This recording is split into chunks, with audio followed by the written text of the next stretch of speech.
a road biker long before I was a mountain biker. And when I first started biking, it was with an actual road helmet that just had a visor attached to it. It really wasn't offering me the protection that I wanted. I was starting to ride some harder trails. I was living in Phoenix, Arizona at the time, riding predominantly South Mountain, beginner and intermediate trails. So I upgraded to this Bontrager Rally Wave Cell helmet, which was really nice.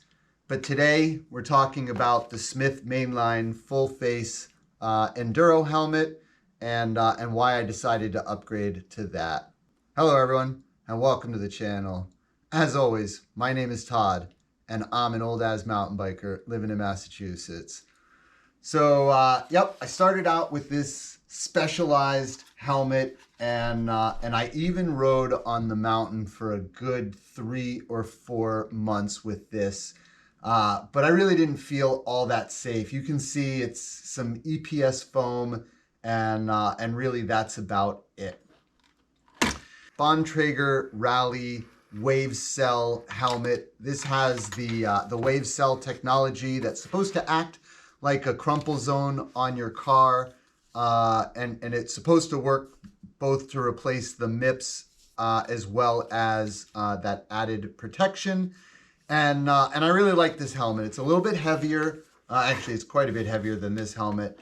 And it's a little bit heavier than maybe your average trail helmet, but it's a little bit deeper in the back. It's got the Wave Cell, which I really appreciated. Fast forward to this year, and I'm absolutely going to be riding bike park quite a bit. I decided I had to upgrade to a full face helmet. And I ultimately decided on the Smith Mainline helmet. So let's go ahead and do the unboxing. I've been waiting long enough to see what it ultimately looks like.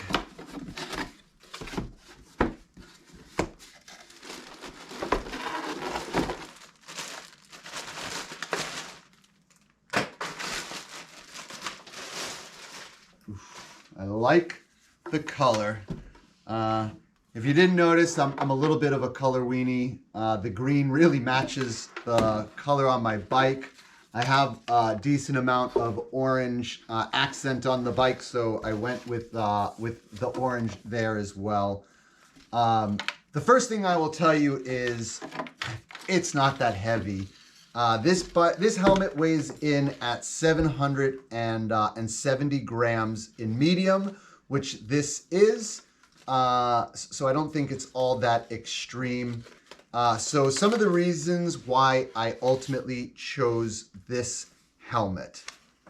For starters, I wanted something that I could ride my local trails and use, because there are some man-made features on these trails that are much larger than anything I tried in Arizona, even to the point where I ultimately turned down the opportunity to ride national because I didn't have a full face helmet.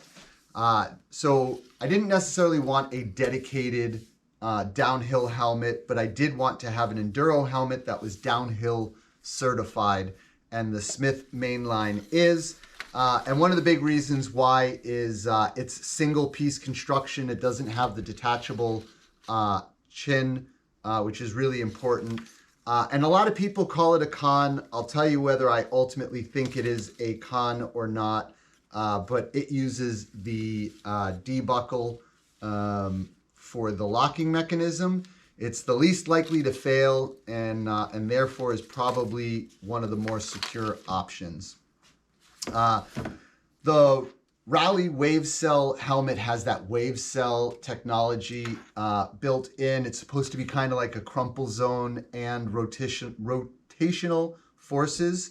Well, the Smith has something called choroid, which looks like a whole bunch of straws. And I'll hold that right up to the camera. I don't know if you can see it. It looks like a bunch of straws, but the same thing. It's supposed to act as a crumple zone, protecting you from all different angles.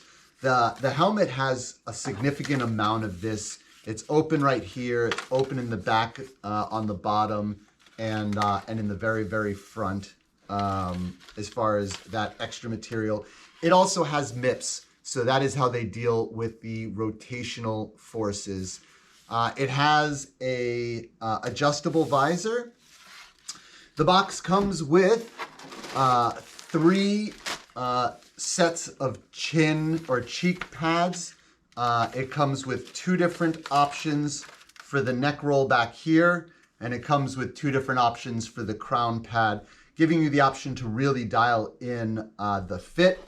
Let me look inside here. It looks like we have a carrying bag as well, and that is, yep, that is everything. Let's take the box away, make sure I got everything here. Yeah, okay.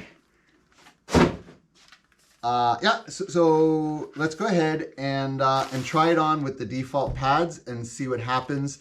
I did order the medium-sized helmet. I'm at the larger end of the medium, but I thought with a full face, it's going to be better to have thinner cheek pads and a better fit and not worry about the pads like compressing and worrying about having too large of a helmet that might ultimately move around. Yeah, the Bontrager is also a medium, so we'll give it a quick comparison between the two. Oh yeah, I definitely ordered the right size helmet. I mean, I could wear it easily with the pads that are in it. Let's go ahead and take a look inside the bag. And you can see you have thinner cheek pads that I'm going to try and put in. They have these little snaps that are supposed to be relatively easy to adjust. Oh yeah, that came out pretty darn easy. All right, so I swapped out the medium-sized cheek pads for the smallest size, and I have the largest of the neck roll, and it seems to fit my head pretty well. Again, you know,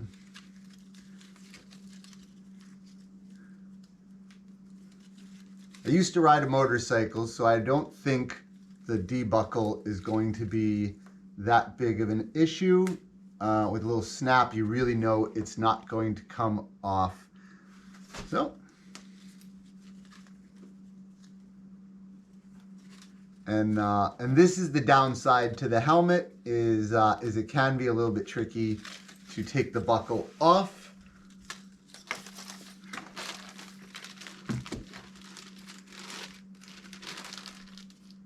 We have a couple of replacement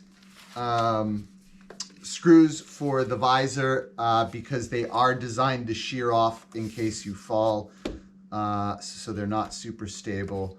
Yep, we're going to go ahead and also make sure that we can improve our POV footage moving forward.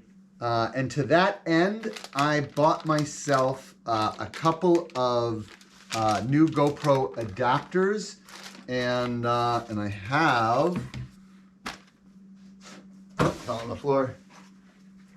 And I have a box of Sugru, which is a moldable glue that is both heat and cold resistant, waterproof. So we're going to try and figure out between these two items, maybe a couple of zip ties, how we can go ahead and get a chin mounted for my GoPro and change up the POV for this year's riding as well.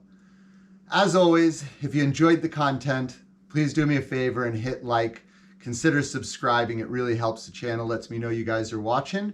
And hopefully I'll see you next week out on the trails.